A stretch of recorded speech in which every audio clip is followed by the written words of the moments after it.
SG Consultancy Services. Study MBBS in Russia, Philippines, Uzbekistan. కలివి వనం అంటే పదం ఎప్పుడు వినలేదు మేము. నార్మల్గా ఎన్నో వనం గురించి ఉన్నాం, కానీ కలివి వనం అంటే ఏంటండి? యాక్చువల్లీ ఏంటంటే కలివి సినిమా చూస్తే అర్థమవుతుంది మీకు ఆటోమేటిక్గా. అదేంటంటే కొంచెం నేను ఒక రియల్ సంఘటనని దీన్ని ఇంక్లూడ్ చేశాను సినిమాలో. అది క్లైమాక్స్లో వస్తుంది కాబట్టి దాన్ని నేను రివీల్ చేయదలుచుకోలేదు. మనకు జన్మనే ఇస్తుందమ్మా, ఊపిరి నుంచి జీవం పోసేది ఈ అడవి తెల్లేనమ్మా. మీరు తీసిన జానరాస్ ఎక్స్ప్లోర్ చేసినవి ఏంటంటే థ్రిల్లర్, లేదంటే లవ్ స్టోరీ, లేదంటే ఫన్ ఎంటర్టైన్మెంట్, ఇలాంటివన్నీ ఎక్స్ప్లోర్ చేసే మీరు సడన్ గా సోషల్ మెసేజ్ వైపు ఎందుకు వచ్చారు? ఇప్పుడు జాబిలి కోసం ఆకాశం వల్లే శ్రీహరి గారితో తీసిన చివరి చిత్రం, దాంట్లో కూడా ఒక మంచి మెసేజ్ పాస్ చేశాను. ఒక తండ్రి కొడుకుల మధ్యలో ఉండేటటువంటి ఒక ఎమోషన్ని. అండ్ నా ఆలోచన ఇప్పటిది కాదండి, ఇది ఒక 3 years బ్యాక్. ఈ ఆలోచన నాకు ఎలా పుట్టింది అని అంటే, దుచ్చర్ల సత్యనారాయణ అనే ఒక వ్యక్తి తన సొంత 70-80 ఎకరాల ల్యాండ్ని అడవిగా మలిచేసిండండి. అది నేను ఒక ఏదో ఇంటర్వ్యూలో దాన్ని చూశానండి. అది చూసినప్పుడు నన్ను ఇన్స్పైర్ చేసి ఒక సంస్థ తీసుకొస్తే ఆ ప్రాంతం బాగుపడుతుంది, ఆ ఏరియా బాగుపడుతుంది, మన స్టేట్కి ఒక ఆదాయం వస్తుంది అన్న సెన్స్ కొద్దిగా తీసుకొస్తారు ఎవరైనా, కానీ ఎవరు నాశనం చేయాలని తీసుకురారు. బట్ ఇంకేంటంటే తర్వాత తెలుస్తుంది కదా, అందులో అడవి ఉందని తెలుస్తుంది. అప్పుడైనా గవర్నమెంట్ డెసిషన్ వెంటనే మార్చుకోవాలి. వాస్తవంగా లాస్ట్కి అడవిని కాపాడుకుంటారు, దాన్ని ఎవరు నాశనం చేయరు, దాన్ని ఎవరు దానికి కించపరచాలని చూడరు. బట్ కాకపోతే ఒకవేళ అయితే. Ladies and gentlemen, welcome to iDream Media. నేను ప్రియదర్శన్. ఈ కమర్షియల్ సినిమా కాలంలో సోషల్ ఫ్యాంటసీ లేదంటే సైన్స్ ఫిక్షన్ ఇలాంటి సినిమాలు చూస్తున్నాం, కానీ సోషల్ మెసేజ్ ఇచ్చే సినిమాలు అయితే చాలా తక్కువగా చూస్తున్నాం. ఒకప్పుడైతే ఈ బడుగు వర్గాల కోసం, బలహీన వర్గాల కోసం, పల్లె కోసం, అడవుల కోసం కొంచెం ఆర్ నారాయణమూర్తి గారి పేరు వినిపించే ఉండేది. బట్ ఇప్పుడు ఈ మధ్యకాలంలో చాలా తక్కువ, అంటే వస్తున్నాయి కానీ కోటికి ఒక సినిమా వస్తుంది అనమాట. ఇప్పుడు అలాంటి కోటికి ఒక సినిమా గురించి మనం మాట్లాడుకోబోతున్నాం. కలివి వనం సినిమా పేరు. నాతో పాటు డైరెక్టర్ రాజ్ నరేంద్ర గారు ఉన్నారు, మాట్లాడదాం. నమస్తే సార్. నమస్కారం. ముందుగా ఐ డ్రీమ్ ప్రేక్షకులకు, ఐ డ్రీమ్ యాజమాన్యానికి నా హృదయపూర్వక నమస్కారాలు. Thank you. ముందుగా అడగాల్సింది ఇదే, కలివి వనం అంటే పదం ఎప్పుడు వినలేదు మేము. నార్మల్గా ఎన్నో వనం గురించి ఉన్నాం, కానీ కలివి వనం అంటే ఏంటండి?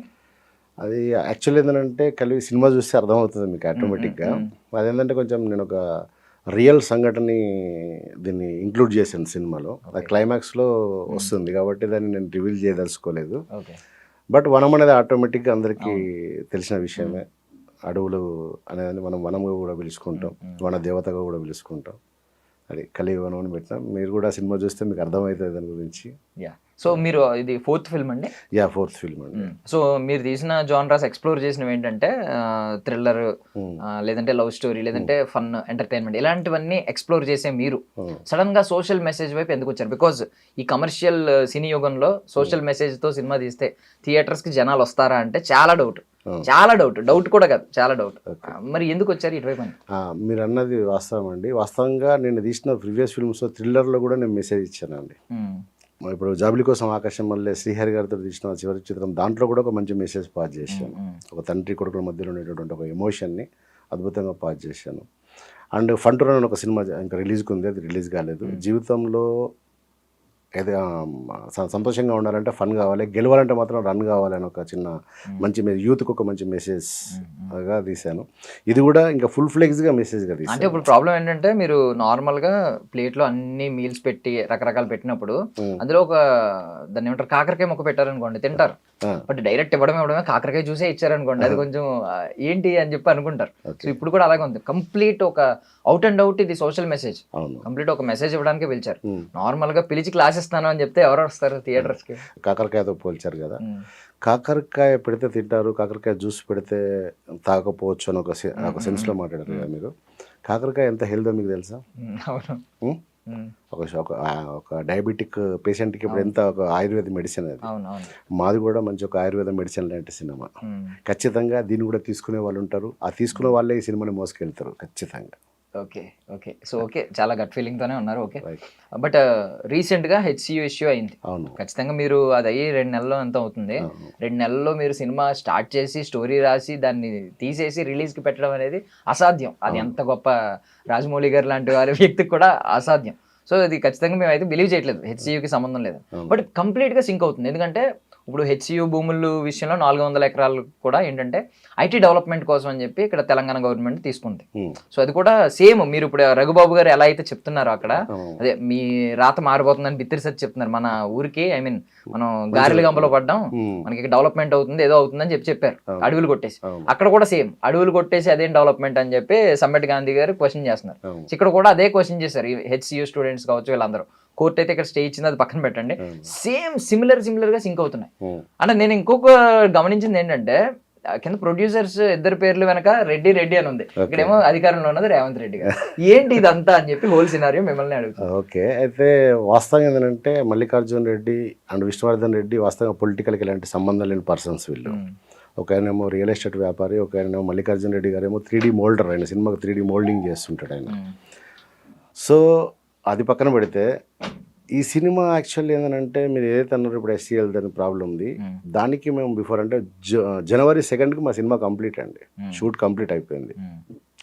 అండ్ నా ఆలోచన ఇప్పటిది కాదండి, ఇది ఒక 3 years బ్యాక్. ఈ ఆలోచన నాకు ఎలా పుట్టింది అని అంటే సూర్యాపేటలో దుచ్చర్ల సత్యనారాయణ అని చెప్పని నిన్న మేము టీజర్ లాంచ్కి ఆయన పిలిచి సన్మానం చేసినాము. దుచ్చర్ల సత్యనారాయణ అనే ఒక వ్యక్తి గవర్నమెంట్ ఎంప్లాయీ. ఆయన రిటైర్డ్ అయిన తర్వాత, రిటైర్డ్ కాకుండా ముందు నుంచే గవర్నమెంట్ ఎంప్లాయీ ఉన్నప్పటి నుంచే తన సొంత 70-80 ఎకరాల ల్యాండ్ని అడవిగా మలిచేసిండు. పక్షులకు జీవరాశికి అంకితం చేసేసిండు. అందులో నుంచి ఏది కూడా ప్రతిఫలం ఆశించకుండా ఓన్లీ ఎన్విరాన్మెంట్కి వదిలేసిండు దాన్ని. అది నేను ఏదో ఇంటర్వ్యూలో దాన్ని చూశానండి. అది చూసినప్పుడు నన్ను ఇన్స్పైర్ చేసి ఇప్పుడు ఇంత కష్టపడిన ఒక అడవిని సృష్టించుకున్నాడు కదా, అడవిని తీసేయాలన్నప్పుడు ఎమోషన్ ఎలా ఉంటుంది, అది జనాలకు ఎంత కనెక్టివిటీ ఇస్తుంది అంటే ఇలాంటి ఆ సిచ్యువేషన్ ప్రతి ఒక్కరి లోపల ఆలోచన రావాలి. అంటే అడవి మీద ప్రేమ పెరగాలి. వాళ్ళు కూడా వాళ్ళకు ఉన్నటువంటి పరిధిలో ఒక మినిమం ఒక 1000, 500, 100 అట్లా కొన్ని చెట్లు నాటాలి ప్రతి ఒక్కరు. ఈరోజు ఎంత ఆక్సిజన్ ఎంత అవసరమో, మనకు ఆక్సిజన్ ఎక్కడి నుంచి వస్తుందో అనే విషయం చాలామందికి తెలియదు. ఆక్సిజన్ వచ్చేది చెట్ల నుంచి. ఇలా మనం ప్రాణవాయువుగా మలుచుకొని మనం బతుకుతున్నామంటే ఆక్సిజన్ నుంచి. అమ్మ జన్మనే ఇస్తుంది, కానీ ప్రకృతి మనకు జీవితాన్ని ఇస్తుంది. ఆ సెన్స్ కొద్దీ సినిమా రాయాలని చెప్పి రాసినాం తప్ప కానీ ఏదో ఒక సమస్యను తీసుకొని నేను సినిమా రాయలేనండి. అసలు ఈ మీరు చెప్పిన టాపిక్కి సినిమాకి ఎలాంటి సంబంధం ఉండదు. సంబంధం ఉండదంటే లింక్ అవ్వచ్చు, మేబీ ఏంటంటే ఎవరిని నేను కించపరిచే కోసం సినిమా తీయలేదు. అంటే ఇప్పుడు ప్రాబ్లం ఏంటంటే ఇదే సినిమా మీరు ఒక సంవత్సరం తర్వాత రిలీజ్ చేసి ఉంటే ఎవరు కూడా లింక్ చేయరు. అవును, హెచ్సియుకి సంబంధమా లింక్ చేయరు. మీరు క్లారిటీ ఇచ్చిన తర్వాత కూడా వదిలేస్తారు. అవును, ఏంటంటే కరెక్ట్ గా ఈ సినారియో 2 months అయ్యింది, ఇంకా కోర్టులో నడుస్తున్న టైంలో రిలీజ్ అవడం వల్ల ఏంటంటే పోనీ ఇది మీరు ఆ ఉద్దేశంతో తీయలేదనే క్లారిటీ మాకుంది. బట్ దానికి మ్యాచ్ అవుతుంది, ఈ టైంలో కొంచెం వ్యతిరేకించినట్టు, తెలంగాణ ప్రభుత్వాన్ని వ్యతిరేకించినట్టు ఉందేమో అనే అనుమానం మీకు వస్తుంది. మరి దాన్ని మరి ఎందుకు రిలీజ్ చేస్తున్నారు? నిన్న కూడా కొండా సురేఖ గారిని అండ్ పొన్నం ప్రభాకర్ గారిని వీళ్ళందరినీ మేము కలవడం జరిగిందండి. ట్రైలర్ చూపించడం, పొన్నం ప్రభాకర్ గారికి ట్రైలర్ చూపించడం జరిగింది. నేను స్టోరీ నాకు ఎక్స్ప్లెయిన్ చేయడం కూడా జరిగింది. ఆయన బయట కూడా ఇచ్చాడు, ఆ బయట కూడా నేను రిలీజ్ చేస్తాను రేపు మాకు. సో వాళ్ళు కూడా ఏమన్నదంటే జనాలకి ఇది అవసరం అంటే దానికి సమస్య ఏంటో, దానికి దేనికోసం కట్టాలనుకున్నారో, దీనివల్ల ప్రాబ్లం ఏందో నాకు తెలియదు. కానీ ఈ సినిమా ఇలాంటి సినిమా మాత్రం జనాలకు అవసరం అని చెప్పిండండి. ఎందుకంటే చెట్టు నాటద్దని ఎవరంటారని నాకు అర్థం కాదు. నేను చెట్టు నాటాలి, చెట్టును ప్రేమించాలి, చెట్టును మన కుటుంబం అనుకోవాలి. ఇప్పుడు చిన్న లాజిక్ చెప్తాను మీకు. మన స్టేటస్ కోసము చిన్న మనం మాట్లాడుకుంటే, అంటే నేను కించపరచాలని చెప్పట్లేదు, మన స్టేటస్ కోసం, మన సెల్ఫ్ సాటిస్ఫాక్షన్ కోసం కుక్క పిల్లని, ఒక పిల్లిని, ఇట్లా రకరకాల జీవుల్ని మనం పెంచుకుంటాం. మరి ఆయువునిచ్చే మొక్కను ఎందుకు పెంచుకోరండి? ఎందుకు పెంచుకోరు? దాన్ని ఎందుకు అడాప్ట్ చేసుకోరు? అది చెప్తున్న సినిమాలో. కానీ నేను ఎవరిని నేను ఇందులో సినిమాలో నేను పక్కగా చెప్తున్నాను, గవర్నమెంట్ కించపరిచేది రాలేదు స్టోరీ. ఒక సమస్యను సృష్టించి ఆ సమస్యకు పరిష్కారం చెప్పా. మళ్ళీ ఇందులో నేను చెప్పేటప్పుడు కూడా ఒక కలెక్టర్ లాంటి ఒక క్యారెక్టర్ను సృష్టించి, గవర్నమెంట్ ఎంప్లాయ్ కలెక్టర్ లాంటి ఒక క్యారెక్టర్ను సృష్టించి ఆయన చెప్తాడు వీళ్ళకు అడిగిపోతున్నప్పుడు వాళ్ళు మాట్లాడేటప్పుడు, అమ్మ గవర్నమెంట్ కూడా తప్పేం లేదు దీంట్లో, వాళ్ళు ఒక 100 ఎకరాల ల్యాండ్ ఒక దానికి కావాలి, ఒక సంస్థ తీసుకొస్తే ఆ ప్రాంతం బాగుపడుతుంది, ఆ ఏరియా బాగుపడుతుంది, మన స్టేట్కి ఒక ఆదాయం వస్తుంది అన్న సెన్స్ కొద్దే తీసుకొస్తారు ఎవరైనా. కానీ ఎవరు నాశనం చేయాలని తీసుకురారు అని చెప్పిన ఒక సెన్స్ ఉంటుంది. అని కూడా ఏంటంటే మళ్ళీ ఇప్పుడు నేను సినిమాలో ఏం చేశానంటే రియల్గా ఉన్న అడవి కాదండి నేను సృష్టించింది, ఒక మనిషి సృష్టించిన అడవి. గవర్నమెంట్ నీకు రికార్డ్స్లో ఏమని రాసి ఉంటుంది, ఇది అసైన్మెంట్ ల్యాండ్ అని రాసి ఉంటుంది తప్ప కానీ ఇది ఒక అడవి అని రాసి ఉండదు. ఎందుకంటే అది సహజ సిద్ధంగా పుట్టినటువంటి అడవి కాదు కదా, అది అవును. ఒక మనిషి సృష్టించిన అడవి కాబట్టి గవర్నమెంట్ రికార్డ్స్లో ఇక్కడ రాసి ఉంటుంది. అందుకే కలెక్టర్ చెప్తాడు గవర్నమెంట్ కూడా తప్పేం లేదమ్మా, అది అసైన్మెంట్ ల్యాండ్ అని రాసి ఉంటుంది తప్ప అడవి అని రాసి ఉండదు. కాబట్టి వాళ్ళు ఒక అర్జీ పెట్టుకున్నప్పుడు మాకు ఒక ఫ్యాక్టరీకి ప్లేస్ కావాలన్నప్పుడు ఇక్కడ ఉందని చెప్పి గవర్నమెంట్ చూపిస్తుంది అంతే. ఉంది, బాగుంది. మీరు చెప్పిన లెక్కల వైజ్ అయితే ఓకే, బానే ఉంది. బట్ థింగ్ ఏంటంటే తర్వాత తెలుస్తుంది కదా అందులో అడవి ఉందని తెలుస్తుంది. అప్పుడైనా గవర్నమెంట్ డెసిషన్ వెంటనే మార్చుకోవాలి. మార్చుకుంటుంది. ఇప్పుడు వాస్తవం అంటే ఇప్పుడు స్టే వస్తుంది, గవర్నమెంటే స్టే ఇస్తుంది. ఆ అడవికి వాస్తవంగా లాస్ట్కు అడవిని కాపాడుకుంటారు, దాన్ని ఎవరు నాశనం చేయరు, దాన్ని ఎవరు దానికి కించపరచాలని చూడరు. బట్ కాకపోతే ఒకవేళ అయితే దాన్ని ఏం చేయొచ్చు, ప్రజలు దానికోసం ఏం చేయాలి, ప్రజలు ఫస్ట్ ప్రకృతిని ప్రేమించడం అలవాటు కావాలన్నది నా సెన్స్ అండి. అడవులు ఏడడానికి తడవి మీరు గొడవలు చేయకుండా చెప్పట్లేదు నా సినిమాలో. ప్రకృతిని కాపాడుకునే ప్రయత్నం చేయండి ప్రతి ఒక్కరు. ఓకే, ఆ ప్రకృతిని ప్రేమించండి. అంటే మీరు చాలా మంచి ఉద్దేశంతో తీస్తున్నారు సినిమా, అర్థమవుతుంది. బట్ థింగ్ ఏంటంటే ఇప్పుడు ఇదే హెచ్సియు వివాదం అయిన తర్వాత ఒక వారం తర్వాత ఎన్విరాన్మెంటల్ డే జరిగింది అని చెప్పి రేవంత్ రెడ్డి గారిని పిలిచారు అనుకోండి స్పీచ్ ఇమ్మని. రేవంత్ రెడ్డి గారు కూడా అటెండ్ అవ్వరు, ఎందుకంటే సిచ్యువేషన్ అలాంటిది. ఈ టైంలో ఆల్రెడీ ఇది అవుతుంది, దీని మీద కొంచెం నెగిటివిటీ ఉంది ప్రజలు. సో ఎప్పుడైనా ముఖ్యమంత్రి అయినా ఒక గవర్నమెంట్ అయినా కూడా బ్యాలెన్స్ చేయాలి, అందరినీ బ్యాలెన్స్ చేయాలి. ఇప్పుడు వాళ్ళ ఉద్దేశం ఏంటి, ఐటీ డెవలప్ చేస్తే మీరు అన్నట్టే మనకి లాభాలు వస్తాయి, ఇక్కడికి ఆదాయం తీసుకురావచ్చు స్టేట్ కి, దాన్ని మనం పేదల కోసం, వాటి కోసం, డెవలప్మెంట్ కోసం, రోడ్ల కోసం, దేనికోసం ఖర్చు పెట్టచ్చు. బట్ థింగ్ ఏంటంటే ఇదే రేవంత్ రెడ్డి గారు విత్ ఇన్ 1 month లో రమ్మన్నారు అనుకోండి స్పీచ్ ఇవ్వమని, నేను పర్యావరణ రక్షణ గురించి మీరు స్పీచ్ ఇవ్వండి అంటే ఆయన ఎవరు, ఎందుకంటే వద్దు ఇలా అవుతుందని. సో ఇది కూడా అలాగే సింక్ అవుతుంది కరెక్ట్ గా హెచ్సియు టైంలో మీరు రిలీజ్ చేయండి. మంచిగా వచ్చినాయి సార్ మీరు. మేము ఏంటంటే ఇప్పుడు నెక్స్ట్ మేము ఆల్రెడీ మన కాంగ్రెస్ లీడర్స్తో కొంతమందిని మాట్లాడినాం. మేము ఇప్పుడు అధికారంలో ఉంది కాబట్టి మాకు సపోర్ట్ కావాలి, ఖచ్చితంగా సపోర్ట్ కావాలి. ఎందుకంటే చిల్డ్రన్స్ని బేస్ చేసుకొని తీసిన సినిమా, నేను పిల్లల్ని ఎక్కువ దీంట్లో ఇంక్లూడ్ చేసిన సినిమాలో. సో సీఎం గారిని గెలవడానికి కూడా ప్రయత్నం జరుగుతుంది. తనకు కూడా సార్కి కూడా నేను ఖచ్చితంగా ఎక్స్ప్లెనేషన్ చెప్తా నేను డెఫినెట్గా. ఇది అంటే కేవలం ఒక జరిగిన డ్రామాని, రియల్గా జరిగిన ఒక డ్రామాని ఎవరి మీదనో బురద జల్లడం కోసం మాత్రం నేను చేసిన ప్రయత్నం కాదు. ఇది జనాలకు అవసరమైన ప్రయత్నం మాత్రమే చేశానండి. నేను జనాలకి ఇప్పుడు ఏది అవసరం అదే ప్రయత్నం చేశాను తప్ప ఎవరి మీద బురద జల్లడం కోసం, ఎవరిని కించపరచడం కోసం సినిమా తీయలేదు. ఓకే, యా, క్యారెక్టర్స్ విషయానికి వద్దాం, క్యారెక్టరైజేషన్స్. ఇప్పుడు సమ్మెట్ గాంధీ గారి క్యారెక్టర్ ఉంది, మీరు ఒక వ్యక్తి క్రియేట్ చేసిన అడవి అని అన్నారు. సమ్మెట్ గాంధీ గారి అది అవునండి, బికాజ్ ఆయన విరిగిపోయిన మొక్కను కూడా అతుకుతున్నారు. అది మళ్ళీ చచ్చిపోకూడదు అని చెప్పి దాన్ని అతికిస్తున్నారు. అక్కడ చాలా డీటెయిలింగ్ ఉందన్నమాట చిన్న దానిలోనే. అండ్ ఇంకోవైపు మన నాగదుర్గ క్యారెక్టర్ కూడా అంటే పిల్లల్ని ప్రకృతిలో తీసుకెళ్లి బోధిస్తూ ఉంటుంది. నాకు తెలిసి క్లాస్ రూమ్ టీచింగ్ కాకుండా కొంచెం నేచర్ని చూపిస్తూ, బికాజ్ డీటెయిలింగ్ మీరు చూపించారు కాబట్టి. ఏంటి హీరోయిన్ క్యారెక్టరైజేషన్ ఏముంటుందండి? యాక్చువల్లీ ఏంటంటే ఇప్పుడు మీరు చెప్పారు కదా గాంధీ గారు భూమయ్య అనే క్యారెక్టర్ రోల్ ప్లే చేస్తున్నారండి. అది ఒక మనిషి అంటే ఇప్పుడు దూసర్ల సత్యనారాయణ గారి పేరు పెట్టకుండా అలాంటి ఒక క్యారెక్టర్ని సృష్టించుకొని నేను కథలో ఆ ఊరిలో ఉన్నటువంటి ఒక అసైన్మెంట్ ల్యాండ్లో చిన్నప్పటి నుంచి ఆయన 12 ఏళ్ల వయసులో నుంచి ఒక్కొక్క చెట్టు పెట్టుకుంటూ వెళ్తే ఒక 50-60 సంవత్సరాలు గడిచేసరికి అది వనంగా మారిపోతుంది. ఆ అడవి ఇప్పుడు ఈ ఊరికి జీవనాధారం అవుతుంది. ఆయనకు అడవి సృష్టించాలన్న ఆలోచన ఎందుకు వస్తుందనంటే ఆ ఊరికి వనరులు చాలా దూరంలో ఉంటాయి అన్నమాట. వనరులు చాలా దూరంలో ఉండేసరికి ఊరోళ్ళంతా వలస వెళ్తుంటారు పట్టణానికి. ఆయన చిన్నప్పుడు తట్టుకోలేక ఆ 12 ఏళ్ల వయసులో ఆయన మదిలో వచ్చిన ఒక ఆలోచన చెట్టు. అలా ఒక్కొక్క చెట్టు పెట్టుకుంటూ 60 సంవత్సరాల వరకు అది అడవిగా మారుతుంది. ఇప్పుడు ఈ ఫ్యామిలీలో పుట్టిన ఎవరైనా సరే ఆ జీన్స్తో పుడతారు కదండి. ఆయన మనవరాలే ఈ హరిత టీచర్. ఆ తాతయ్య మీద ఉన్నటువంటి, ఆ తాతయ్య ప్రకృతి మీద ఉన్న ప్రేమ ఈమె కూడా అవపోషణ చేసుకొని ఈమె ఎన్విరాన్మెంట్ మీద పీజీ చేస్తుంది. కానీ వీళ్ళ పేరెంట్స్ చనిపోవడం వల్ల తాతయ్యకు చెదురువాదురుగా ఉంటూ ఇదే స్కూల్లో అదే ఊర్లో ఉన్నటువంటి స్కూల్లో ఒక వాలంటీర్ టీచర్గా పనిచేస్తుంటుంది.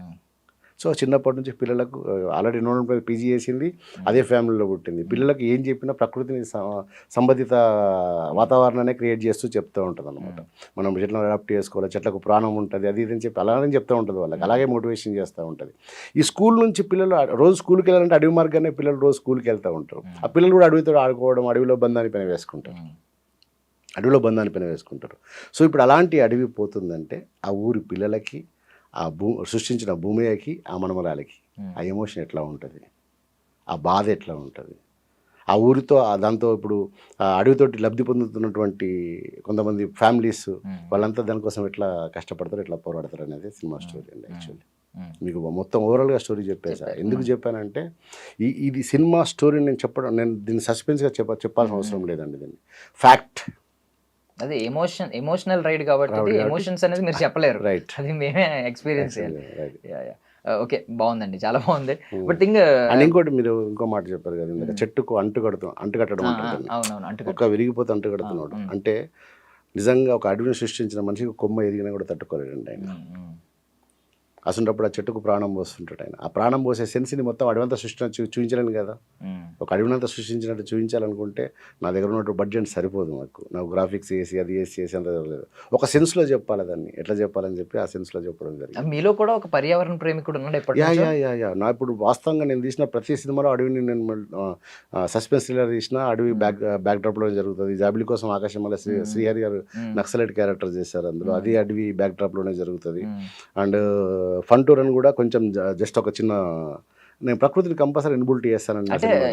ఇప్పుడు నా టీం కూడా ఏమంటారు తెలుసా, స్టోరీ ఉంది రేపు నెక్స్ట్ సినిమా ఒక ఏం చేస్తున్నట్టు నా టీం ఏమంటారు తెలుసా, అడవిలో ఉందా అంటారు. అంటే ఇప్పుడు కాదు సార్, మీకు ఏమన్నా ఐ మీన్ మీరు పెరిగిన ప్రాంతంలో దగ్గరలో ఏమన్నా అడవులు ఉండడం లేదంటే? నేను అడవి ప్రాంతంలోనే పుట్టానండి, నా విలేజ్లో. వాస్తవంగా వచ్చేసి నా ఓన్ ప్రాపర్ వచ్చేసి జగ్గాసాగర్ అనే విలేజ్ అండి, మిట్పల్లి మండలం, పాత కరీంనగర్ జిల్లా, ఇప్పుడు కొత్త జగిత్యాల జిల్లా. మా ఫాదర్ గారు ఎండిఓ ఉండే, లక్ష్మీనారాయణ అని చెప్పని, కొరట్ల రిటైర్డ్ అయ్యండి 2008లో. సో నేను పుట్టింది పెరిగిందంతా విలేజ్లో, జగ్గసాగర్ గ్రామంలో పుట్టి పెరిగాను. తర్వాత మా నాన్న జాబ్ పర్పస్ మేము అంతా జగిత్యాలో సెట్ అయిపోయాం. సెట్ అయిపోయి నేను ఇక 1997 నుంచి హైదరాబాద్ క్యాంపస్ పోయి, తర్వాత ఇక cinema field, direction department, first artist అదేమని వచ్చిన డైరెక్టర్ మారిన. నేను పెరిగిన వాతావరణం అంతా ఎన్విరాన్మెంట్లోనే పెరిగాను కాబట్టి నాకు దాంతో చాలా బంధం ఉంది అండి ఎన్విరాన్మెంట్ గురించి. కంపల్సరీ అది ఇప్పుడు నేను ఊర్లోకి వెళ్తుంటే ఆ ఎన్విరాన్మెంట్ కొంచెం మిస్ అవుతుంది నాకు. ఆ ఫీల్ కూడా నాకు చాలా ఉంది. ఇవన్నీ ఆలోచనలే నాకు ఈ స్టోరీని రాయడానికి దోహదపడ్డాయి. సూపర్. సో ఇప్పుడు మీరు సినిమాల్లోకి వచ్చి ఒక 15-20 సంవత్సరాలు అవుతుంది సార్? దాదాపు 25 సంవత్సరాలు. 25 సంవత్సరాలు అయిపోయింది. అంటే ఇప్పుడు వచ్చి ఇన్ని సంవత్సరాలు అయిన తర్వాత ఇప్పుడు చాలా మంది ఏంటంటే నెంబర్ అంటే వాళ్ళ ఎక్స్పీరియన్స్ కంటే తీసిన సినిమాల సంఖ్య పెరుగుతుంది. అవును, మీరు సంఖ్య చాలా తక్కువ. అవును, ఎందుకు, దానికి కారణం ఏం చెప్తారు? అంటే యాక్చువల్ ఏంటంటే నేను అది దేవుడిని గట్టిగా ఎత్తుకోవట్లేదా, ప్రకృతిని కరెక్ట్గా సపోర్ట్ చేయట్లేదా తెలియదు, కానీ నేను ప్రయత్నం చేస్తున్నాను గట్టిగా. ఇంకోటి ఏంటంటే మేము ఆర్థికంగా చాలా వీక్, పెద్దగా సెట్ అయిన ఫ్యామిలీ ఏం కాదన్నట్టు. మా ఫాదర్ కూడా గాంధీవాది, ఎండిఓగా జాబ్ చేసినా మా ఫాదర్ పెద్దగా సంపాదించింది ఏం లేదు. మా నాన్న రిటైర్డ్ అయిన డబ్బులతో మేము ఇల్లు కట్టుకుని ఇప్పుడు అదే ఇంట్లో ఉంటున్నాం మేము. నాకు ఇప్పుడు పెళ్ళి, 2 పిల్లలు, ఇదంతా నాకు ఉంది కాబట్టి దీనికోసం ఏంటంటే కొంచెం నేను బయటకు వెళ్ళాల్సి వస్తుంది. కంటిన్యూగా దీని మీద వర్క్ చేయలేకపోతున్నా, ఎందుకంటే ఆర్థికంగా కూడా నాకు కావాలి, చూసుకోవాలి కాబట్టి. సాంగ్స్ ఒకటి చేస్తూ ఉంటాను, కల్చరల్ యాక్టివిటీస్ ఒకటి చేస్తూ ఉంటాను కొంచెం డబ్బుల కోసం, మనకు కూడా అంటే జీవనాధారం గడవాలి కదా, దానికోసం చేస్తుంటాను అనమాట.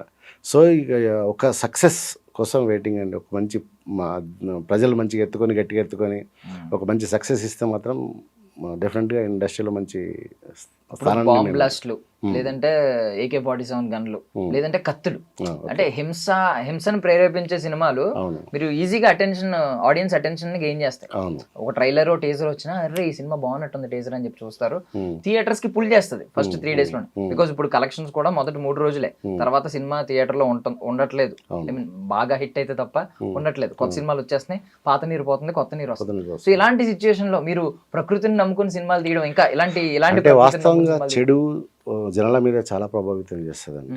చెడు తొందరగా చొచ్చుకెళ్ళిపోతుంది. ఇప్పుడున్నటువంటి ఈ జనరేషన్లో అరిచేతిలోనే ప్రపంచం ఉంటుంది, ప్రపంచాన్ని అరిచేతిలోనే గెలికేస్తుండే ఫోన్లో.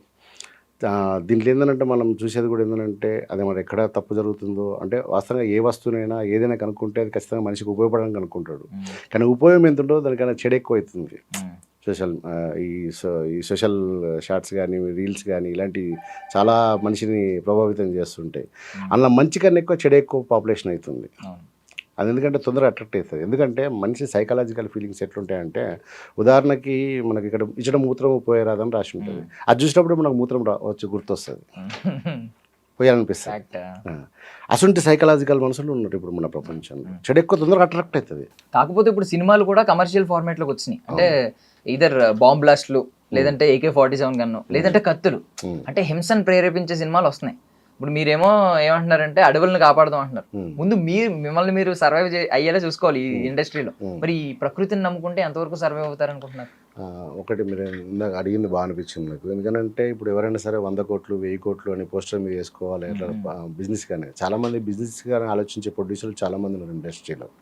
కొంతమంది ప్రొడ్యూసర్లు ఇందాక మీరు అన్నారు కదా ఆర్ నారాయణమూర్తి సినిమాలు ఇలాంటివి సోషల్ మీడియాలో ఆ సినిమాలు కూడా జనాలు ఆదరించారు కదండి, వాళ్ళకు కూడా డబ్బులు వచ్చినాయి కదా.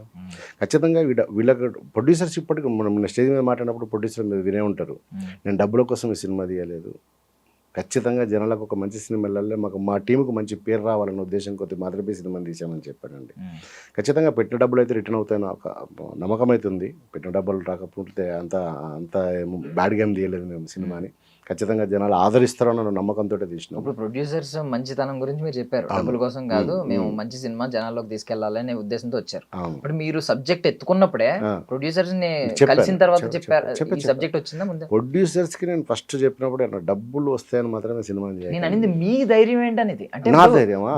ప్రొడ్యూసర్ రాడు కదా డైరెక్ట్, నేను అడవిని కాపాడడం కోసం ఒక సినిమా నేను ఇందాక స్టార్ హీరో ఉండరు ఎవరు ఉండరు ఇందాక చెప్పాను కదా, సినిమా ఫీల్డ్ లో నాకు ఒక మంచి గుర్తింపు రావాలంటే ఏం చేయాలని ఒక ఆలోచన చేస్తాను సార్. ఫస్ట్ నాకు మంచి గుర్తింపు రావాలంటే ఒక చిన్న డాక్యుమెంటరీ ఫిల్మ్ చేస్తే అవార్డు వస్తుంది కదా, అవార్డు త్రూ అని నాకు మంచి గుర్తింపు వస్తుంది. గుర్తింపు వస్తే నాకు అప్పుడు మంచి మంచి సబ్జెక్టులు ఏమైనా చేయొచ్చేమో ఆలోచన కొద్దీ ఈ సబ్జెక్ట్ని రెడీ చేసుకున్నాను. యాక్చువల్లీ ఈ ప్రొడ్యూసర్స్కి లైన్ చెప్పినప్పుడు ఫస్ట్ నేను చెప్పిన మాట ఏంటంటే, ఇలా ఈ సినిమాకు డబ్బులు వస్తాయనే ఉద్దేశం కొద్దీ సినిమా చేయొద్దు.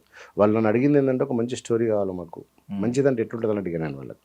ఒక మంచి మెసేజ్ లాంటిది అంటే, మెసేజ్ స్టోరీ చెప్తే ఎవరు తీస్తారన్న ఈ రోజుల్లో తీయరు, ఈ రోజుల్లో ఎవ్వరు తీయరు. కమర్షియల్ సినిమాకి ప్రియారిటీ ఇస్తారు తప్ప కానీ ఒక మెసేజ్ ఎవరుంటాడు సినిమా చేస్తామంటే ఎవరు కూడా ప్రియారిటీ ఇయ్యడు. అంటే లేదు నువ్వు స్టోరీ చెప్పు, నచ్చితే ఖచ్చితంగా పెడదామని చెప్పని మల్లికార్జున చెప్పిన తర్వాత నేను స్టోరీ ఒక 1.5 hours ఏమో నేరేషన్ ఇచ్చిన. అదిరిపోయింది అన్న సబ్జెక్టు, ఎందుకు జనాలు ఆదరించారు దీన్ని చూద్దాం, ఎందుకు ఆదరించారు చూద్దాం, దాన్ని కూడా చూద్దాం మనం, ఈ సినిమా మనం చేస్తున్నాం అని చెప్పిండు. ఓకే యాక్చువల్లీ ఏంటంటే నేను కూడా దీన్ని కమర్షియల్గా ఆలోచించాను, నేను కూడా కమర్షియల్గా ఆలోచించాను, ప్రొడ్యూసర్స్ కాదు, నేను కూడా కమర్షియల్గా ఆలోచించి సినిమా చేయాలి. నాకు గుర్తింపు రావాలి ఖచ్చితంగా. ప్రొడ్యూసర్కి పెట్టిన డబ్బులు వచ్చినా ఒక గుర్తింపు వస్తే చాలన్న ఉద్దేశం కొద్ది మాత్రమే సినిమాని తీసాం, కానీ మేమేదో సంపాదించేద్దామని మాత్రం సినిమా తీయలేదండి ఇది. ఓకే పక్కగా సార్. ఇప్పుడు ఓటీటీకి కూడా నార్మల్గా చెప్తాను, ఇప్పుడు థియేటర్స్ ఫుల్ చేస్తుందా అనే క్వశ్చన్ ఫస్ట్ రైజ్ చేశాను. ఇలాంటి సబ్జెక్ట్కి అంటే టికెట్ పెట్టుకుని ఒక ఆడియన్స్ వస్తాడా అని. ఈవెన్ ఓటీటీలో చూడొచ్చు, ఓటీటీలో రిలీజ్ చేస్తే చూస్తారు, బట్ ఓటీటీ వాళ్ళు కూడా తీసుకోరు ఇలాంటి సబ్జెక్టులు బేసికల్లీ. మీకు మరి ఓటీటీ అయిపోయిందా, డీల్ అయిపోయిందా? కాలేదండి, ఇంకా ఏ డీల్ కాలేదు నాకు. అసలు వాస్తవంగా ఇండస్ట్రీలో ఏ సపోర్ట్ లేదు నాకు, పక్కా చెప్తున్నా. నాకు ఇంకా ఏ సపోర్ట్ లేదు, ఇంకా ఏ డీలింగ్ కాలేదు. మాట్లాడుతున్నాం. మీకు చిన్న విషయం చెప్తాను, ఎలిఫెంట్ అని ఒక సినిమా రిలీజ్ అయింది. ఆ సినిమాని అసలు ఎప్పుడు రిలీజ్ అయిందో ఎప్పుడు వచ్చిందో ఎవరికి తెలియదు, కానీ ఇప్పుడు ఓటీటీలో ఇప్పుడు అది నెంబర్ 1 స్థానంలో ఉంది. ఆ సినిమా ఎందుకు నెంబర్ 1 స్థానంలో ఉందంటే, ఆ సినిమా ఆ డైరెక్టర్, ఆ ప్రొడ్యూసర్, ఆ టీం ఏం చేశారంటే అవార్డ్స్కు దానికి దీనికి పంపిస్తే దానికి మంచి అవార్డు వచ్చింది. అవార్డు వచ్చిన తర్వాత ఓటీటీ వాళ్ళు పిలిచి మరి ఆ సినిమాని కొనుక్కున్నారు. ఓకే, ఎందుకంటే నీకు ఓటీటీలో ఫ్యామిలీస్ చూస్తున్నారు కంపల్సరీ. మంచి సినిమాని ఫ్యామిలీలు ఖచ్చితంగా చూస్తారండి. చెడు థియేటర్లో ఒక ప్రేరేపిస్తుంది కావచ్చు కానీ ఓటీటీలో ప్రేరేపించదండి. చెడు సినిమాకు ఓటీటీలో ఎక్కువ పెద్ద ప్రియారిటీ లేదు. ఇప్పుడు అందుకే మన మలయాళ సినిమాలో ఓటీటీ స్టోరీ టెల్లింగ్ అంటే ఫ్యామిలీ డ్రామా సినిమాలకు ఎక్కువ ప్రియారిటీ ఉంది ఓటీటీలో. ఖచ్చితంగా మా సినిమాని ఓటీటీలో తీసుకుంటారు అన్న ఒక నమ్మకం మాత్రం మాకు గట్టిగా ఉందండి డెఫినెట్గా. ఎందుకంటే ఇది డెఫినెట్గా పక్కా చెప్తున్నా, ఈ సినిమా ఫ్యామిలీస్ ఖచ్చితంగా ఓటీటీలో అద్భుతంగా ఎంజాయ్ చేస్తారండి సినిమాని. ఎంజాయ్ అంటే వాళ్ళు ఏదో ఆనందం కాదు, వాళ్ళకు ఒక ఎమోషన్ కనెక్టివిటీ దొరుకుతుంది సినిమా ద్వారా, ఒక సంతృప్తి లాస్ట్ దొరుకుతుందండి, ఖచ్చితంగా దొరుకుతుంది. ఓకే, సో ఇప్పుడు రాజు నరేంద్ర గారు ఇప్పుడు 4 సినిమాలు అంటే ఇప్పుడు 25 సంవత్సరాల మధ్యలో 4 సినిమాలు, ఆ 4 సినిమాలతో మీరు సంపాదించుకుని, మీరు ప్రొడ్యూసర్ కూడా కాదు, మీరు సంపాదించుకుని ఒక డైరెక్టర్ గా ఒక టెక్నీషియన్ గా మీరు పనిచేసి సంపాదించుకున్నది 25 సంవత్సరాలు సర్వే అవ్వడానికి ఎట్టి పరిస్థితుల్లో సరిపోదు, ఖర్చులు కొనుక్కోవడానికి కూడా సరిపోదు. మీ మెయిన్ ఇన్కమ్ సోర్స్ ఏంటి మరి? వాస్తవం ఏంటంటే మా ఇంట్లో మా మదర్ అండి, మెయిన్ మదర్, మా బ్రదర్ నాకు వెల్ సపోర్టర్స్. మా నాన్నగారు చనిపోయిన తర్వాత, మా నాన్నగారు ఉన్నప్పుడు మా నాన్నగారు నాకు అసలు ఇంటికి గురించి అసలు ఎలాంటి ఇబ్బంది పెట్టలేదు. మా నాన్న ఇబ్బంది పెట్టలేదు, నేను ఇంటికి ఏం పెద్దగా ఏమి ఇచ్చింది లేదు. మా నాన్నకి మంచి సాలరీ ఉంది, వచ్చిన సాలరీతో మా అమ్మ వాళ్ళంతా మంచిగా సెటిల్ అయిపోయారు. మా బ్రదరు సిస్టర్కి మ్యారేజ్ చేసినాం. బావ నారాయణ కాలేజీలో లెక్చరర్గా పనిచేస్తున్నాడు. మా తమ్ముడు ఐటీ దాంట్లో విప్రోలో టీమ్ లీడరు, వాళ్ళు వెల్ సెటిల్డ్. నేను కొన్ని ఇండస్ట్రీలో ఉన్నానండి. నాకు మా తమ్ముడు నుంచి కూడా మంచి గట్టి సపోర్ట్ ఉంటుందండి. నాకు ఆర్థికంగా, మానసికంగా, శారీరకంగా మా తమ్ముడు మంచి సపోర్ట్ ఉంటుంది. మా మదర్ కూడా ఇప్పటికీ మా మదర్ ఇంటి గురించి నాకు ఎలాంటి ఇబ్బందులు పెట్టదండి. మా మదర్కి వచ్చే పింఛన్ నుంచి ఇంకా నా పిల్లల్ని వాళ్ళని మా మదర్ ఇంకా పోషిస్తుంది ఇప్పటికి స్టిల్. అది నాకు మంచి సపోర్ట్ అండి. మా అమ్మకు నేను ఇక ఎంత చెప్పినా తక్కువేనండి. మా అమ్మ ఇప్పటికి నన్ను ఇబ్బంది పెట్టకుండా మా ఫ్యామిలీని చూసుకుంటుంది. నన్ను ఇప్పటికి కూడా అరే నాకు డబ్బులు కావాలి పంపురా అని చెప్పని ఎప్పుడు మా అమ్మ నన్ను ఇంతవరకు అడగలేదండి. జస్ట్ నా సర్వేయర్, నేను గెలవడం కోసం మాత్రమే ప్రయత్నిస్తున్నా. ఆ డబ్బులు ఆ యూట్యూబ్ ద్వారా అక్కడక్కడ నేను వర్క్ చేసుకుంటూ సంపాదించుకుంటున్నాను. సో అమ్మ మీద కూడా త్వరలో సినిమా తీస్తారు అయితే. డెఫినెట్గా ఇస్తానండి. ఓకే, ఇంకా సాంగ్స్ ఏదో డైరెక్షన్ చేస్తారని విన్నాం, ఫోక్ సాంగ్స్ అని. అవునవును. సో ఎన్ని సాంగ్స్ చేసి ఉంటారండి ఇప్పుడు? దాదాపు 700 సాంగ్స్ వర్క్ చేసి ఉంటాను. ఓకే. అంటే సిడి టైం నుంచి, నాట్ ఓన్లీ యూట్యూబ్, సిడి కాలం నుంచి నేను సాంగ్ చేస్తున్నానండి.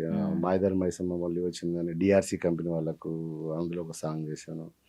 తర్వాత యాక్టర్ కూడా చేశాను నేను, డాన్సర్, యాక్టర్ ఇవన్నీ చేశాను నేను. అండ్ ఇప్పుడు ఈ మధ్య కాలంలో దాదాపు ఒక 400-500 సాంగ్లు చేసి ఉంటాను నేను. ఊర్మి ఛానల్కి, నివృత్తి వైబ్స్, సై టీవీ, లతా టాకీస్, ఇట్లా చాలా మంచి ఫేమస్ ఛానల్స్, యూట్యూబ్లో ఫేమస్ ఛానల్స్, ఆ ఛానల్స్ లాంటివి నేను వర్క్ చేసి ఉన్నా. ఇప్పుడు ఒక సాంగ్ కి ఎంత ఇస్తారు సార్ నార్మల్గా డైరెక్షన్ చేస్తే? డిపెండ్ అంటే నేను వాస్తవంగా ఇప్పటికి నాకు రెమ్యునరేషన్ ఫిక్స్ కాలేదండి. సినిమాకి కానీ దేనికి కానీ నేను రెమ్యునరేషన్ ఏమైనా అడగానండి. అడగడానికి నాకు మోమాటం ఉంటుంది. వాళ్ళకున్న బడ్జెట్లో నాకు ముందే చెప్తారు, సరే ఇంత ఇచ్చుకుంటాం నీకు అన్న, నీకు ఇంత ఇచ్చుకుంటాం చేయండి అని. అంటే ప్యాషన్ నాకు, అది పిచ్చి. నాకు ఎప్పుడు కెమెరా పక్కన ఉన్నారా డైరెక్షన్ చేయాలన్న కోరికనే ఉంటుంది. ఒక పాటలో కూడా, ప్రతి పాటలో మీరు చూస్తే లవ్ ఫెయిల్యూర్ సాంగ్స్లో కూడా, ఇప్పుడు నేను చేసిన లవ్ ఫెయిల్యూర్ సాంగ్స్ ఎక్కువ చేశానండి. చాలా యూట్యూబ్ ఛానల్లో లవ్ ఫెయిల్యూర్ సాంగ్ చేయాలంటే దాదాపు నన్నే కన్సల్ట్ అవుతారు. ఎందుకంటే మంచి స్టోరీ టెలింగ్ ఉంటుంది, లాస్ట్కి మంచి మెసేజ్ ఇస్తాడు అన్న అని చెప్పని నన్ను కన్సల్ట్ అవుతారు. పాట విని ఆ పాటకు ఇంకెట్లా ప్రజెంటేషన్ చేస్తే బాగుంటుంది చెప్పి రాసుకొని చేస్తాను నేను. సో దాంట్లో కూడా ఒక మంచి మెసేజ్ ఇస్తాను నేను. ఓకే. కొన్ని ఉన్న వాళ్ళు, పెద్ద ఛానల్ వాళ్ళు కొంచెం మంచి రెమ్యునరేషన్ ఇస్తారు. లేని వాళ్ళు అన్న అది ఇంతే ఉంది తీసుకోండి అని చెప్పండి, అంతే ఉన్నా అంతే తీసుకొని చేస్తారు. సీరియస్లీ ఆ 4 నిమిషాల ఫోక్ సాంగ్స్ ఉంటాయి కదా, 4 నిమిషాలు 5 నిమిషాలు, ఒక చిన్న మినీ సినిమాలో బాగుంటాయి. అవునవును. ఇప్పుడు మీ సాంగ్స్ ఏమేమి ఉన్నాయి చాలా ఉంటుంటాయి. నేను మామూలుగా అబ్జర్వ్ చేసి ఒక వ్యూవర్ గా చెప్తున్నాను, చాలా బాగుంటాయి. బట్ థింగ్ ఏంటంటే ఈ ఫోక్ సాంగ్స్ దగ్గరకు వచ్చేసరికి ఒక కంప్లైంట్ విన్నాను నేను, కొంతమంది చెప్తుంది అంటే వీళ్ళు తీసినప్పుడు ఒక 50,000, 1 lakh లో తీసేసి సాంగ్స్ కూడా ఉంటాయి, 1 lakh లో తీసేసి సాంగ్స్ ఉంటాయి. బట్ సంపాదన మాత్రం క్రోర్స్ లో వచ్చిన సంపాదన ఉంటుంది. వాస్తవం చాలా మంది అది కొంచెం టెక్నీషియన్స్ వాళ్ళ ఒక శ్రమ దోపిడీ కింద చిత్రీకరించబడుతుంది. అంటే వాస్తవంగా దీనికోసం మేము ఒకటి సంస్థ కూడా ఏర్పరిచినాం అండి. TFDDU అని చెప్పిన ఒక సంస్థ ఇప్పుడు వస్తుంది కొత్తగా, లాంచింగ్ అని మొన్న రిజిస్ట్రేషన్ అయింది. దీనిలో ఏంటంటే సినిమా ఫీల్డ్ లాగానే వాళ్ళ కార్డులు ఇష్యూ చేసి, వాళ్ళకు ఒక రెమ్యునరేషన్ ఫిక్స్ చేసి ఇంత ఇవ్వాలి, వీళ్ళు ఇంత వస్తే మన కాల్ షీట్ కూడా సేమ్ సినిమా లాగా 6 to 6 కాల్ షీటే చేయాలి. ఇప్పుడు ఫోక్ సాంగ్ ఎట్లుంటుంది అంటే, నీకు మధ్యాహ్నం 11 గంటల 12 గంటలకు ఏదో స్టార్ట్ చేస్తే ఒక్కోసారి రాత్రి 12-1 అవ్వదు షూటు. అదే రెమ్యునరేషన్ ఇస్తారు, అదే ఇస్తారు. అంటే వాస్తవం ఏంటంటే మెయిన్ ఆర్టిస్టులకు, మెయిన్ కన్నా ఈ చుట్టుపక్కల చేసే వర్కర్స్ ఉంటారు, సెట్ బాయ్స్, లైట్ డిపార్ట్మెంట్ వాళ్ళు, అండ్ ఈ కో ఆర్టిస్టులు, డాన్సర్స్, సైడ్ డాన్సర్స్, వీళ్ళందరికీ చాలా ఇబ్బందులు ఉంటాయి. ఒకటే రెమ్యునరేషన్ చేయాలి వాళ్ళు. వాళ్ళకి ఇచ్చే 1000 రూపాయలు, 1500, 2000 రూపాయల్లో కూడా వాళ్ళకి ఏమొస్తుంది. దాన్ని బాగా దృష్టిలో పెట్టుకొని ఇది చేస్తున్నాం. నేను దాని గౌరవ అధ్యక్షునిగా నేను ఉన్నా ఇప్పటికీ. వాళ్ళకు కూడా అంటే వాళ్ళని కూడా నేను అవన్నీ ఎదుర్కొని వచ్చినా కాబట్టి నాకు తెలుసు కాబట్టి నేను కంపల్సరీ వాళ్ళకు కూడా హెల్ప్ చేయాలని ఒక ఆలోచనలో ఉన్నానండి. ఇప్పుడు మన హీరోయిన్ నాగదుర్గ కూడా ఫోక్ బ్యాక్గ్రౌండ్ నుంచే వచ్చింది. సో ఏంటి సార్, ఎలా సార్ మీకు పరిచయం ఎక్కడి నుంచి? ఫోక్ సాంగ్ నుంచి. ఏ సాంగ్ నుంచి సార్? సక్కనుడు అని ఒక సాంగ్ చేసిన. మీరు డైరెక్టర్? నేను డైరెక్టర్గా. ఆ సాంగ్ ఫస్ట్ సాంగ్ మా ఇద్దరు కాంబినేషన్లో. అప్పుడు చేసినప్పటి నుంచి మా ఇద్దరి మధ్యలో ఒక మంచి బ్రదర్ అండ్ సిస్టర్ రిలేషన్షిప్ అండి. మా ఇద్దరు మంచి కోఆర్డినేషన్ ఉంది. అట్లా చేస్తే ఒక 3-4 సాంగ్స్, మొన్న లాస్ట్ టైం కూడా బతుకమ్మ సాంగ్స్ ఒక 6 సాంగ్ చేసిన అమ్మాయితో, నేను 6 సాంగ్స్ చేసిన బతుకమ్మ సాంగ్స్. ఇక అన్న నన్ను మస్తు పిలుస్తుండే. ఈ స్టోరీ ఎప్పుడైతే అనుకున్నామో, ఈ స్టోరీ అనుకున్నప్పుడు ఒక మంచి కొత్త అమ్మాయి కావాలి నాకు, ఒక టీచర్ లుక్ ఉండాలి. అండ్ అమ్మాయిని చూస్తే నమస్కారం పెట్టుకోబుద్ది కావాలి, సంస్కారంగా ఉండాలి అమ్మాయి. మీరు నాగదుర్గ చేసే పాటలను చూసుంటారు కావచ్చు, ఇప్పటికీ ఒక్క పాటలో కూడా ఇంతవరకు ఒక మేల్ పర్సన్తో ఆమె నటించలేదు, ఇంతవరకు నటించలేదు.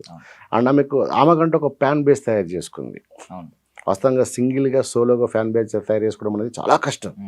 ఆ అమ్మాయి ఒక ఫ్యాన్ బేస్ తయారు చేసుకుంది, ఆమెకు సమ్ లాక్స్లలో ఫాలోవర్స్ ఉన్నారు ఆమెకు. సో ఇలాంటి అమ్మాయిని ఈ సినిమాకి బాగుంటుంది ఆ స్టోరీ అనుకున్నప్పుడు నాకు ఎందుకు ఆ అమ్మాయి కనబడింది అందులో. సో అప్పుడు వెళ్ళి ఒకరోజు రాఖీ పౌర్ణమి రోజు ఇంటికి వెళ్ళి రాఖీ కట్టించుకుని మరి కథ చెప్పారు. కథ చెప్పేసరికి వాళ్ళ అమ్మ, వాళ్ళ ఫాదర్, వాళ్ళందరూ చాలా కనెక్టివిటీ అయ్యి అదిరిపోయింది, చాలా బాగుంది, డిఫరెంట్, ఏదో నా కోసం రాసినట్టుందన్న సినిమా ఇది అని చెప్పని అమ్మాయి బాగా ఎగ్జైట్గా ఫీల్ అయింది. అనుకోకుండా జస్ట్ 1 monthలో డిస్కషన్, 1 monthలో షూటింగ్ వెళ్ళిపోయినాం మేము. ఓకే. ఇప్పుడు ఆ ఎర్ర రుమాలు కట్టి రుమాలు, ఆ దారి పొంట వస్తుండే, దెబ్బ వస్తుండే, ఇప్పుడు ట్రెండింగ్ లో ఉన్నాయి ఈ సాంగ్స్. ఇప్పుడు అమ్మాయి ఇప్పుడు ఆమె పరిస్థితి ఎలా ఉందండి? బికాజ్ ఆమె ఒక ఇన్ఫ్లుయెన్సర్ కింద కూడా, ఐ మీన్ సోషల్ మీడియాలో బాగా యాక్టివ్ గానే ఉంటుంది, Yes, yes. ఆమెకు మంచి ఫాలోయింగ్ ఉంది. అవును. సో అది ఆ ఫాలోయింగ్ ఏమన్నా మన సినిమాకి ఏమన్నా ప్రమోషన్ వైజ్ యూజ్ అవుతుంది అంటారా? అఫ్ కోర్స్ కావచ్చు, ఎందుకంటే నేను వాస్తవంగా ఆమెను పెట్టుకోవడం కూడా ఇదొక రీజన్ కూడా ఉంటుంది కానీ అంటే మనం కూడా కొంచెం జనాలకి కొత్త వాళ్ళని పరిచయం చేస్తే తొందరగా కనెక్ట్ కాకపోవచ్చు. కొంచెం తెలిసిన అమ్మాయి ఉంటే అది సరిపోతుంది అని అనుకున్నాను నేను. ఆల్రెడీ యూట్యూబ్లో సమ్ లాక్స్ ఫాలోవర్స్ ఉన్నారు కాబట్టి డెఫినెట్గా నా సినిమాకి హెల్ప్ అవుతుంది. ఎవరైనా ఎవరికైనా ఉంటుంది కానీ కొంచెం ఇప్పుడు ఒక సినిమా తీసినప్పుడు ప్రొడ్యూసర్ కానీ డైరెక్టర్ కానీ ఏమనుకుంటారంటే ఒక బిగ్గెస్ట్ పర్సన్స్ తోటి లాంచింగ్ చేస్తే మంచి అప్లాజ్ వస్తుంది అంటేనే, ఒకవేళ సినిమా బాగుందంటే ఆటోమేటిక్గా వెళ్ళిపోతుంది. కొత్త వాళ్ళని పెడితే మనం ప్రమోషన్ చేయాలి, రప్పియాలి, థియేటర్ వరకు జనాల్ని రప్పించడం కోసం ఏదో పనులు చేయాలని ఆలోచన ఉంటుంది కాబట్టి కొంచెం ఏదో పేరున్న అమ్మాయిని మాత్రం పెట్టుకోవాలని అనుకున్నా. కానీ ఈ కథలో నాకు మాత్రం అమ్మాయి కనబడింది, ఈ అమ్మాయిని పెట్టేసుకున్నాను. బేసికల్లీ ఇప్పుడు మామూలు హీరోయిన్స్ కావచ్చు, హీరోస్ కావచ్చు, ఈ షార్ట్ ఫిల్మ్స్, యూట్యూబ్ సిరీస్లు వీటిలోంచి హీరోలు అయిన వాళ్ళు, ఐ మీన్ యాక్టర్స్ అయిన వాళ్ళు, మెయిన్ స్క్రీన్ కి వచ్చిన వాళ్ళు చాలా మందిని చూసాం. బట్ ఒక ఫోక్ బ్యాక్గ్రౌండ్ నుంచి వచ్చిన వాళ్ళు చాలా అరుదు. సినిమాల్లో వాళ్ళని అంత చాలా చాలా అరుదుగా ఉంటారు. లైక్ నాకైతే తెలీదు పెద్దగా, పేర్లు కూడా తట్టట్లేదు. యూట్యూబర్స్ లో నార్మల్ సిరీస్లు ఇప్పుడు కొంతమంది ఉన్నారండి, వాళ్ళు సిరీస్లు నార్మల్ గా తీస్తారు, ఒక స్టోరీ ఏదైనా తీసుకుంటారు. బట్ ఫోక్, ఇలాంటి ఫోక్, జానపదం వీటి నుంచి వచ్చిన వాళ్ళకి ఎక్కువ అవకాశాలు అయితే నాకు తక్కువ. నాకు తెలిసి మీకు చిన్న లాజిక్ చెప్తానండి. ఫోక్ అనేది జానపదం, తెలుగులో చెప్పుకుంటే జానపదం. జానపదం పుట్టింది తెలంగాణ ప్రాంతంలో. జానపద కళలు అంటారు, ఇప్పటికి ఇంకా జానపద కళలు అంటారు. జానపదం తోటి ఏదైనా అట్రాక్షన్ తొందరగా ఉంటుందండి యాక్చువల్లీ. ఇప్పుడు నువ్వు ఒక మంచి కమర్షియల్ సినిమాలో కూడా ఒక జానపదం పాటనే ఇవాళ మంచి ఒక యూట్యూబ్ సాంగ్ అక్కడ నీకు దాని మీద ప్రభావితం చేస్తున్నది. ప్రభావితం చేస్తున్నది. జానపదం అనేది ఇప్పుడు పుట్టింది కాదండి, ఈ సృష్టితో పాటు జానపదం పుట్టింది, మట్టిలో జానపదం పుట్టింది, పొలాల గట్ల మీద అమ్మలక్కలు నాట్లు వేసుకుంటూ పాడిన పాటలే అదే జానపదం. ఆ జానపదం రూపాంతరం చెందుతూ ఇప్పుడు యూట్యూబ్లో ఫోక్ ఇండస్ట్రీకి ఏర్పడ్డది.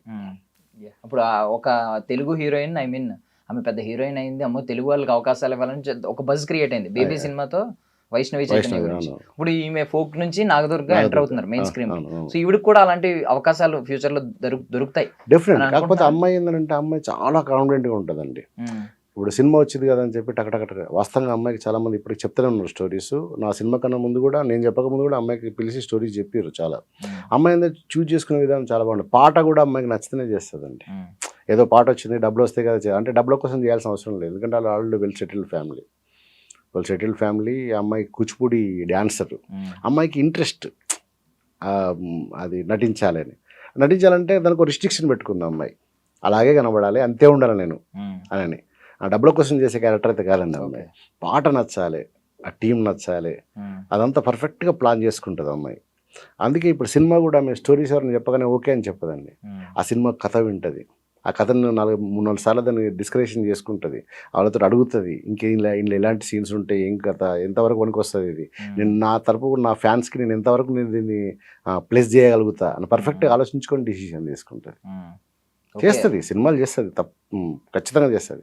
కానీ ఆమెకు నచ్చిన సినిమా మాత్రం ఖచ్చితంగా వదులుకోదండి, తప్పకుండా చేస్తుంది. కూడా టీచర్ క్యారెక్టర్ ఒక సాంప్రదాయమైన క్యారెక్టర్ అని చెప్పి వెంటనే యాక్సెప్ట్ చేసింది. అవును. ఓకే, దట్టు రాఖీ కట్టించుకున్నారు. అంటే రాఖీ కట్టక ముందే తనకు చెల్లె, బట్ అంతే స్టోరీ చెప్పడానికి ఒక అకేషన్ ఒక ఫైట్ కు ముందు ఒక పెద్ద స్టోరీ డ్రామా క్రియేట్ చేస్తారు. ఎందుకు కొట్టాలి, ఒక హీరో విలన్ ఎందుకు కొట్టాలి అనేది ఒక పెద్ద స్టోరీ క్రియేట్ చేసి అప్పుడు కొడితే ఆడియన్ కూడా కొట్రా అంటారు.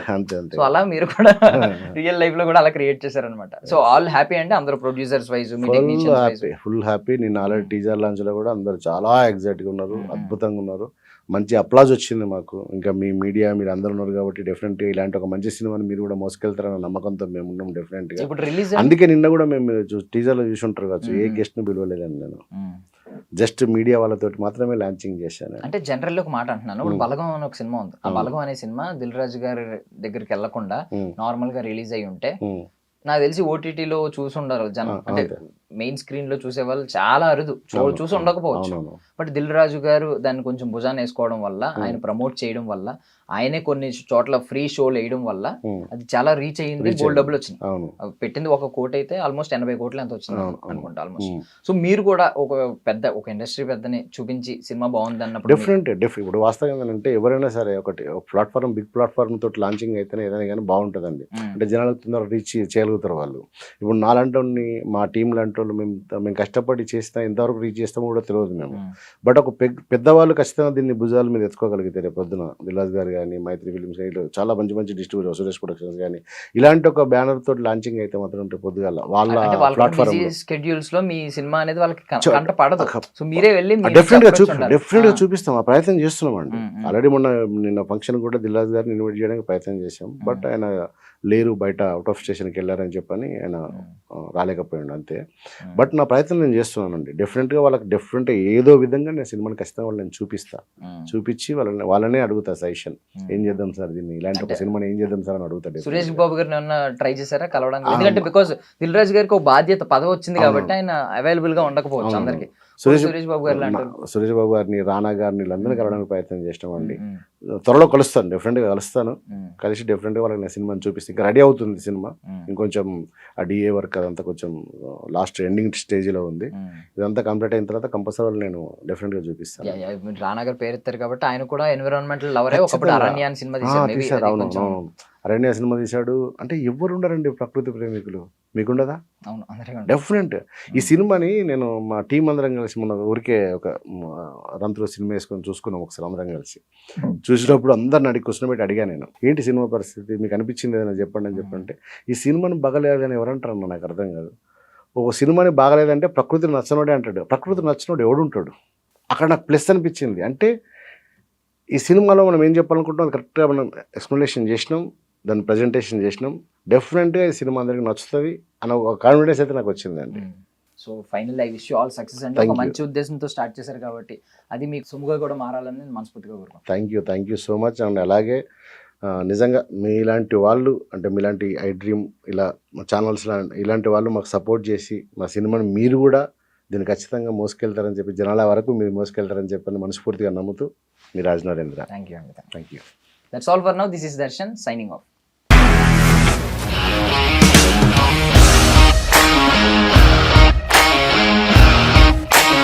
ఇండస్ట్రీలో కమిట్మెంట్ ఇష్యూస్ వస్తే నీకు కూడా వచ్చినట్టు? మార్నింగ్ తీసుకెళ్ళాడంటే కొట్టి పడేశాడు.